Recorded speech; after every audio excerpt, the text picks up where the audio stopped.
তোকে নিয়ে মিটিং হবে, তোকে নিয়ে জিন্দাবাদ, তোকে নিয়ে স্লোগান হবে, তোকে নিয়ে তোকে নিয়ে স্লোগান হবে, তোকে নিয়ে জিন্দাবাদ। দেবদা অজিতদার পরে কি আসতে চাইছো? মানে কেমন আছেন? কেমন আছি মানে মা চলে গেছেন আগের মাসে, ওটাকেই সামলানোর চেষ্টা করছি। এখন এসব কোথায় সবার কানে কানে, রেখেছে আমার হাতে 5, 6, 7, go! তোকে নিয়ে স্লোগান হবে, তোকে নিয়ে জিন্দাবাদ, তোকে নিয়ে স্লোগান হবে, তোকে নিয়ে জিন্দাবাদ। শিরা শিরা রক্ত আগুনের ভক্ত নতুন। হ্যাঁ, কেমন আছো বলো? খুব ভালো, আচ্ছা, এই যে খাঁচা সিনেমার মিউজিক লঞ্চে এসে কিরকম লাগছে? খুবই ভালো লাগছে। তোমাদের কেমন লাগছে সেটা বলো, গানগুলো শুনলে তো? হ্যাঁ, খুব ভালো লেগেছে। এটাই ইম্পর্টেন্ট, তোমাদেরটা ইম্পর্টেন্ট। আচ্ছা, আর তুমি তো আগেরবারে বলেছিলে যে ইউটিউব থেকে এটা একটা অন্যরকম চ্যালেঞ্জ। আর আমি তোমার আরও অন্য কোনো ইউটিউব মানে ইন্টারভিউ ক্লিপগুলো দেখছিলাম, যেখানে তুমি বলছিলে যে তোমার স্বপ্ন ছিল হিরো হওয়ার। ঠিক আছে, আর তোমাকে আমি মিরাকেল থেকেই নোটিস করছি তোমার যে ট্যালেন্ট, তারপরে তুমি যেভাবে মানে একটা মানে কি বলবো, ইউটিউবে যেভাবে তুমি সোশ্যাল কন্টেন্ট ছাড়া আমাদের খুব ইন্সপিরেশন, আমাদের অনুপ্রেরণা। তো এই সিনেমাটায় শুনেছি এর আগে, এবারে আমি বলবো তুমি কি মানে দেবদা অজিতদার পরে কি আসতে চাইছো? মানে সেই জায়গাটা কি? দেখো, কেউ কারো জায়গা কোনোদিনও নিতে পারে না। না, হ্যাঁ, পরের জায়গাটা অবশ্যই। যদি গ্রহণ করো তোমরা, তাহলে তো আমি আমার দিক থেকে দেওয়ার মতো প্রচুর কিছু রয়েছে আমার কাছে, এবং এটা সবে শুরুবাত। এবং আমার নিজের ভেতর থেকে অনেক রকম প্ল্যানিং আছে, আমার নিজেকে সেভাবে প্রেজেন্ট করার অনেক স্বপ্ন রয়েছে। তবে সেটা ইন্ডাস্ট্রির সাথ দিলে, দর্শক বন্ধুর সাথ দিলে অবশ্যই আমি আমার দিক থেকে সব কিছু তুলে ধরবো। কারণ এখন মানুষের রুচি বদলেছে, মানুষের টেস্ট বদলেছে, বাংলা সিনেমার ধরন বদলেছে।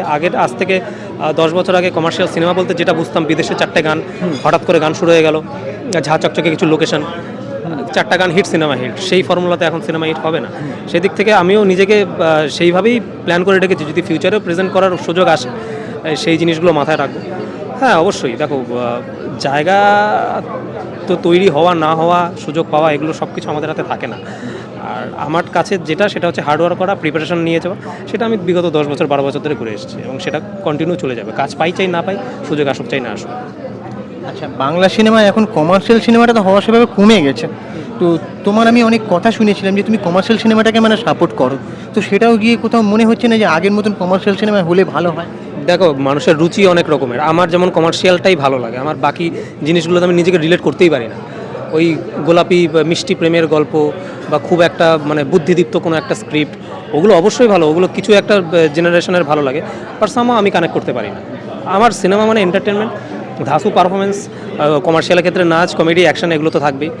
আর এখন সেদিক থেকেই আমার টানটা আসে। আমি চাই এগুলো যদি অ্যাপ্রোচ হয় আমার ফিউচারে, তবে আমি প্রাণ খুলে কাজ করতে পারবো। কারণ এখন যেমন ফ্যামিলি ড্রামা হচ্ছে, কিছুটা বোরিং প্যানে যেন আমার ভালো লাগে না। কমার্শিয়াল যেটা মানুষ এন্টারটেন করবে, আর কমার্শিয়াল সিনেমা ছাড়া ইন্ডাস্ট্রি কিন্তু বাঁচে না। আর এখন নতুন নায়কের কিন্তু উঠে আসা দরকার। এটা নিয়ে কি বলবেন? সত্যজিৎ রাও একসময় বলে গিয়েছিলেন যে বেদের মেয়ে জ্যোৎস্না হিট হয় বলেই বাকি প্যারালাল কিছু আর্ট ফিল্মগুলো পারফর্ম করে, মেকিং করে ন্যাশনাল অ্যাওয়ার্ড পায়। তো একে অপরের পরিপূরক। কমার্শিয়াল সিনেমা ছাড়া আলটিমেটলি আমাদের পেটে ভাতটা দরকার, তো না খেলে মাথা থেকে বুদ্ধি বেরোবে না, কোনো আইডিয়াও বেরোবে না, ক্রিয়েটিভিটিও বেরোবে না। তো পেটের ভাতের জন্য কমার্শিয়াল সিনেমাটা দরকার। কিন্তু RRR সিনেমাটা তো পুরোপুরি কমার্শিয়াল। তারা তো কোনটা? RRR সিনেমাটা। হ্যাঁ হ্যাঁ, সে কিন্তু অস্কার পেয়েছে একটা বিভাগে। হ্যাঁ পেয়েছে, অবশ্যই পাবে, কেন পাবে না? কারণ মানে কমার্শিয়াল মানেই যে আতেল, এই ধারণাটা নয়। আমি কি বললাম, এখনকার কমার্শিয়াল মানে ফট করে গান শুরু হয়ে গেল, বিদেশে চলে গেলাম, হিরো হিরোইন নিচে আবার দেশে ফিরে এসে এখানে ড্রামা করছে, ওই কমার্শিয়াল এখন নয়। এখন কমার্শিয়াল মানে স্টোরি বেসড হয়, তার মধ্যে লজিক থাকে, তার মধ্যে ম্যাজিক থাকে, তার মধ্যে ক্রিয়েটিভিটি থাকে। সেজন্যই আর পেয়েছে। এবং কমার্শিয়ালের ক্ষেত্রে ওই ধারণাটা মানুষের বদলে গেছে, যে কমার্শিয়াল মানে যে একটা যা খুশি তাই করে বেরিয়ে গেলাম, নাচ গান কমেডি করে, নয়। এবং এটাও তাই সেম আমাদের এই। হ্যাঁ। আচ্ছা, এবারে খাঁচার সিনেমাটার চরিত্রটা সম্পর্কে একটু যদি বলা যায়। চরিত্রটা বেশি বলবো না, এটা রাফ অ্যান্ড টাফ একটা চরিত্র, কথা কম বলে, ভেতরে একটা কিছু নিয়ে চলছে, রিভেঞ্জের আগুন, সেটা 6 তারিখে প্রকাশ পাবে। আচ্ছা, খাঁচার পরে আর কি কোনো সিনেমা? না, আপাতত খাঁচাবন্দি, খাঁচার উপরে ডিপেন্ড করছে। আর আমি সত্যি কথা বলতে, আমি ওই কাজ পাবো কি না পাবো এরপরে কিছু আমি অত অডিটই নই। কারণ আমি যেই মেন্টালিটির ছেলে, বা ইন্ডাস্ট্রি যেই সিস্টেমে চলে, সেই গতে যদি আমি নিজেকে ভাসিয়ে দিতাম, তাহলে হয়তো আমার এই ব্রেক অনেক আগেই হয়ে যেত। কিন্তু আমি একটা এথিক্স নিয়ে চলি, আমি আমার মেরুদণ্ড সোজা রেখে চলি, সেই জন্য অনেকটা লেট হলো আমার এখানে উঠে আসতে। বাট হয়তো নেক্সট প্রজেক্ট আসতে বহু লেট হবে বা হবে কি হবে না তাও জানি না, বাট আমার দিক থেকে আমার 100% চেষ্টা থাকবে, প্রিপারেশন থাকবে, আর তুমি তৈরি থাকলে সময় এক সময় না এক সময় ঠিক আসবে, এটাই বিশ্বাস করি। বাকি নিজে চেঞ্জ হবো না, মানে হিরো হয়ে গেছি বলে যে আমার নিজের এথিক্স বদলে যাবে, আমি চাটাচাটি শুরু একদমই না, আমি আমার মতোই থাকবো। আর সোশ্যাল মিডিয়ায় তুমি যেভাবে প্রতিবাদ করো খুব ভালো লাগে। আর একটা কথা জানতে চাই, আমার আগের দিন জিজ্ঞেস করা হয়নি, বেবি কেমন আছে? খুব ভালো আছে এবং আমি অনেক মিস করছি এবং এদিকে আছি বেশি কিছুদিন ধরে, ভালো আছে। ওকে, থ্যাংক ইউ, অনেক শুভেচ্ছা। Most welcome, most welcome. সিনেমাটা যেন অবশ্যই দেখে, দর্শকদের উদ্দেশ্যে বলে দাও 6 তারিখ, সিনেমাটা যেন 6 তারিখ সিনেমা হলে সারা বাংলাতেই হচ্ছে, তোমাদের কাছের প্রেক্ষাগৃহে গিয়ে দেখো। Thank you. Thank you so much. হ্যাঁ, কেমন আছো বলো? খুব ভালো আছে সবাই। এই যে সারেগামা বা খ্যাত, ওর গান শুনে আমরা মানে টিভিতে দেখতাম, আজকে সিনেমায় গান গাওয়ার সুযোগ পেয়েছি। যে কাঁচা সিনেমায় গানের কি অভিজ্ঞতা? বলে না, এক একটা প্লেব্যাক এক একজন সিঙ্গারের জীবনে বা যে কোনো ভালো গান এক একটা সিঙ্গারের জীবনে পালক হয়। তো এই ফিল্মের গানটা আমার জন্য আমার মনে হয় একটা পালক, মানে একটা এক্সট্রা পালক যুক্ত হলো আমার নেক্সট স্টেপের জন্য।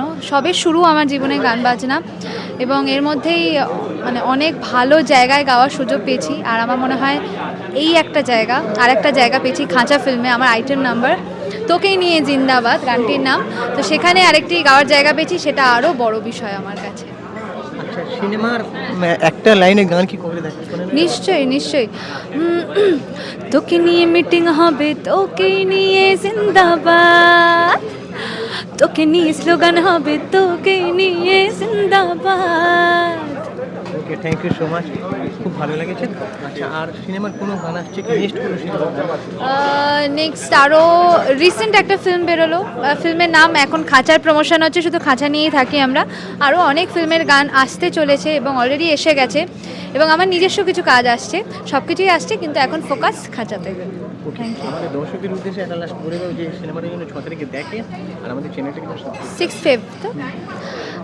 তো আমি চাইছি না, আমরা পুরো খাঁচার টিম চাইছি যে এই ফিল্মটা আপনাদের ভালো লাগবে, আর গানগুলোও আপনাদের ভালো লাগবে। আর আমি চাইবো যে আপনারা 6 ফেব্রুয়ারি মানে হলে গিয়ে ফিল্মটা দেখুন, আর দেখে আপনাদের যেরকম কী মনে হচ্ছে, ভালো লাগছে খারাপ লাগছে, কিন্তু এসে দেখুন, তারপরে জানান। Thank you so much. Thank you so much. এই যে খাঁচা সিনেমাটা, আপনার চরিত্রটা এবং আপনার এই ছবিটার সঙ্গে কাজের অভিজ্ঞতা কীরকম একটু শেয়ার করেন? ছবিটা আমরা জানি যে সমাজে যে সমস্ত দিকগুলো সাধারণত চাপা দেওয়া হয়, সেই সমস্ত দিকগুলোকে তুলে আনার একটা ছবি আর কি। ন্যাচারালি এর ভেতর রাজনীতি জড়িয়ে রয়েছে, এবং সমাজে সেই সমস্ত ক্লাসগুলো, সেই সমস্ত ক্লাসের মানুষজন যারা পাওয়ার চায় আর কি, পাওয়ারের প্রতি আকর্ষণ তো সমস্ত মানুষেরই রয়েছে, বিশেষ করে যারা সরাসরি রাজনীতির সঙ্গে যুক্ত তাদের তো আছেই আর কি। তো সেই রকমই কতগুলো চরিত্র, এবং যাদেরকে ইউজ করা হয়, আমি সেরকম একটি ক্যারেক্টার যাকে আমি পাওয়ারের কাছে, যাদের কাছে মানে পাওয়ারটা নিয়ে যারা হ্যান্ডেল করে তাদের কাছে ইউজড হচ্ছে। অবভিয়াসলি ভিলেন এবং নেগেটিভ চরিত্র মানে আমি শহরের নেগেটিভ চরিত্র না, এটা ঠিক একটু মফস্বলের দিকের গল্প আর কি, মফস্বল টাউন। সো সেখানকার একটা চরিত্র করতে গেলে তার হাব ভাব, তার কথা বলবার ভঙ্গি, তার ডিকশন সমস্ত কিছু একটু অন্যরকম হয়, যেগুলো আমাদের চরিত্র করতে গিয়ে আমাদের সেই জায়গাগুলো নিয়ে ভাবতে হয়, একটু সেগুলো নিয়ে ওয়ার্কআউট করতে হয়। তো এবং কাজ করার অভিজ্ঞতা অনির্বাণের সাথে আমার টেলিভিশনে এর আগে হয়েছে, ছবিতে এটা আমার প্রথম। এবং আমাদের যে ছবি যে হিরো আর কি মৃন্ময়, সেও এটা ওর প্রথম ছবি। খুব ভালো ছেলে, দারুণ ছেলে, ভীষণ এনথুসিয়াস্টিক, এবং ও খেটেছে চরিত্রটার জন্য আর কি। তো আশা করি তার সুফল আশা করি ও যতটা পরিশ্রম করেছে তার সুফলও পাবে আর কি, মানুষের ভালো লাগবে। আচ্ছা, এই সিনেমা মৃন্ময় ইউটিউবার সঙ্গে একজন কন্টেন্ট ক্রিয়েটার, সোশ্যাল ইনফ্লুয়েন্সার, এনার সঙ্গে কাজ করার কি অভিজ্ঞতা? আমার তো ভালো লেগেছে ওর সাথে কাজ করে, কারণ ওর একটা জানবার ইচ্ছা আছে, যা হয় না যে ও একটা প্রফেশনে খুব হিট আর কি, সেটা যেটা তুমি বললে আর কি, ইউটিউবার হিসেবে, বা সত্যিই খুব ওটা করে আর কি, কন্টেন্ট ক্রিয়েট করে। কিন্তু অভিনয়টা তো কন্টেন্ট ক্রিয়েট নয়, বা ইউটিউবারদের কাজটা অভিনয় নয় আর কি। অভিনয় একটা কমপ্লিটলি একটা অন্য এবং ভয়ঙ্কর কঠিন একটা বিষয় আর কি। ভয়ঙ্কর কঠিন একটা বিষয় একজন অভিনেতাকে সেই ধরনের জিনিস জানতে হয়, সেই ধরনের জিনিস করতে হয়। তো সেটা ওর হবে, এটা জার্নি শুরু হয়েছে, কিন্তু যে কতগুলো পজিটিভ দিক রয়েছে সেটা চরিত্রের মধ্যে রয়েছে। সেবার ইচ্ছে আছে, প্রচণ্ড এনথুসিয়াস্টিক, সহজে ক্লান্ত হয় না, এটা একটা বড় গুণ। অর্থাৎ তুমি যদি লেগে না থাকতে পারো, তোমার যদি মনে হয় যে হ্যাঁ তুমি বড় অভিনেতা হয়ে গেছে, তাহলে তুমি এগোতে পারবে না। অন্তত ওর সেই পজিটিভ দিকগুলো আছে, যেই পজিটিভ দিকগুলোকে কাজে লাগালে পরে ও ভালো অভিনেতা হয়ে উঠতে পারবে। কেমন আছেন? আমি তো সবসময় ভালো থাকি, এখন আরও ভালো আছি, কারণ 6 তারিখে আমার মুভি রিলিজ হচ্ছে খাঁচা। তো আজকে মিউজিক লঞ্চ, সেই জন্য দারুণ রকিং। সিনেমাটায় কাজের কি অভিজ্ঞতা? খুব খুব ভালো অভিজ্ঞতা, নতুন পুরনো সব রকম শিল্পীদের নিয়ে একটা কম্বো বলা যেতে পারে। অবভিয়াসলি প্রথমবার আমার সঙ্গে মৃন্ময় এবং প্রত্যুষা কাজ করছে, ওদের ডেবিউ ফিল্ম এটা, তো এক্সপিরিয়েন্স দারুণ। এই যে সিনেমা মিনময়কে একটা সোশ্যাল ইনফ্লুয়েন্সার থেকে সিনেমায় টেনে আনার অভিজ্ঞতাটা মানে কতটা চ্যালেঞ্জিং? দেখুন, পারফরমেন্সটাই আসল, সেটা কোন পর্দায়, ছোট পর্দা না বড় পর্দা নাকি আরও ছোট পর্দা, সেটা ম্যাটার করে না। পারফর্মার যদি পারফরমেন্সটা তার নিজের ঠিকঠাক দেয় তাহলে সে সবগুলো প্ল্যাটফর্মেই বিচরণ করতে পারে বলে আমার মনে হয়। এবং সেই জায়গা থেকে অবভিয়াসলি ও ভীষণ ডেডিকেটেড, প্রচুর খেটেছে চরিত্রটাতে, অভিনয়ের দিক থেকে ওর নিজের ওরকম একটা ফিজিক একটা রাখার জন্য ওটাকে ট্রেন করতে হয়েছে, ওকে ডান্স, ভীষণ ভালো ডান্সার এমনিতেও, তার সঙ্গে ফাইট, এভরিথিং সব মিলিয়ে দুর্দান্ত। ওকে, আর মানে নেক্সট আপনার কী কাজ আসছে? নেক্সট আমার আরও দুটো ছবি এখন, একটা প্রিপ্রোডাকশন চলছে, একটা ফ্লোরে আছে, ছবি শ্যুট চলছে, ওটা আর কয়েকদিন বাদে বলবো। আচ্ছা, এই সিনেমাতে তো রজতাভ দত্ত একটা চরিত্রে রয়েছেন, ওনাকে তো পেলাম না, সো ওনার সাথে কাজ করার কতটা অভিজ্ঞতা? রনিদা আমার ভীষণ close, is very close to me. ও আমার সঙ্গে আগেও একটা ছবিতে কাজ করেছে, জাককলা বলে। তো রনিদা ইজ দারুণ, মানে ভীষণ ডেডিকেটেড, ভীষণ ভালো অভিনেতা, সব রকম চরিত্র নিয়ে ভীষণভাবে ভাবেন উনি, আমার সঙ্গে ডিসকাস করে, বলতো এটা কীরকম চাইছিস, এটা এরকম করলে কেমন হয়, এটা কী চাইছিস, তো দারুণ। Rajatava Dutta is excellent. Okay, আর আপনি একটু বলে দিন দর্শকদের ভিতরে যে 6 তারিখ যেন সিনেমাটা দেখতে যায় মানুষ। অবশ্যই, আগামী 6 ফেব্রুয়ারি 6 ফেব্রুয়ারি 2026 আমাদের খাঁচা রিলিজ করছে, তো অবশ্যই আপনারা হলে যাবেন, গিয়ে দেখবেন ছবিটা, আশা করি আপনাদের সবার ভালো লাগবে। আর আমাদের আপনারা সুপ্রিয় পৌশালী সিনেমিডিয়াকে সাবস্ক্রাইব করুন, আশা করি ওরা সামনের ভবিষ্যতে আরও ভালো ভালো কন্টেন্ট ক্রিয়েট করবে, এবং বাংলা সিনেমাকে সাপোর্ট করে আমরা বাংলা সিনেমাকে সাপোর্ট করবেন আপনারা, এবং ওরাও করছে, ভালো কাজ করছে, প্লিজ সাবস্ক্রাইব করুন ওদেরকে। হ্যাঁ ম্যাডাম বলুন, কেমন আছেন? কেমন আছি মানে মা চলে গেছেন আগের মাসে, ওটাকেই সামলানোর চেষ্টা করছি। কাজে ফিরতেই হবে, মা ভালোবাসতেন সব থেকে বেশি মেয়ের কাজ, আমার থেকেও বোধহয় একটু বেশিই ভালোবাসতেন, আমার এখন আরও মনে হয় মায়ের আমার কাজের প্রতি যে প্যাশনটা দেখেছি, যে পাগলামও রাদার মাঝে মধ্যে দেখেছি, সেটাতে মনে হয় যে আমার কাজে ফেরাটার জন্য মাও বোধহয় ওপর থেকে অপেক্ষা করছিলেন। সো মায়ের কথা ভেবেই কাজে তাড়াতাড়ি ফেরা। আচ্ছা, এই খাঁচা সিনেমার চরিত্রটা সম্পর্কে শর্টে একটু বলুন না। একটা ডার্ক চরিত্র, একটা গ্রে চরিত্র, ইন্টারেস্টিং চরিত্র, যে চরিত্রটা শুধুমাত্র বদমাইশি করে তা নয়, চরিত্রটা থেকে লোকে হাসবেও, আবার চরিত্রটার মধ্যে নানান ড্রামার ব্যাপারটাও আছে, এইটুকু বলতে পারি, আর বেশি বললে তো সব বলেই দেওয়া হলো। সিরিয়াল টেলিভিশন থেকে মানে সিনেমা কিন্তু কতটা ডিফারেন্স? কিছুই ডিফারেন্স না, ভালো অভিনেতা অভিনেত্রীরা, প্যাশনেট অভিনেতা অভিনেত্রীরা সব কাজকে সমান সম্মান দেয়, কোনো ডিফারেন্স না, হয়তো আঙ্গিকের ডিফারেন্স, অভিনয়ের ডিফারেন্স হতে পারে, টেকিংয়ের ডিফারেন্স হতে পারে, কিন্তু প্যাশনের কোনো ডিফারেন্স হওয়া উচিত নয় বলে আমার মনে হয়। সিনেমাপের এর সাথে মানে অভিনয় হ্যাঁ, খুব ভীষণ ভালো, ভীষণ ভালো, ইজ ভেরি নাইস, খুব ভালো, ভীষণ প্রফেশনাল, ভীষণ ভালো ডান্সার, ভীষণ আড্ডাবাজ, মানে প্রথম মানে দেখাতেই আমরা মানে we become family come friends আর কি, এইটুকু, টিম হয়ে গেছি, টিম শব্দটা খুব গুরুত্বপূর্ণ, ওটা হয়ে গেছে। Thank you so much madam, অনেক শুভেচ্ছা।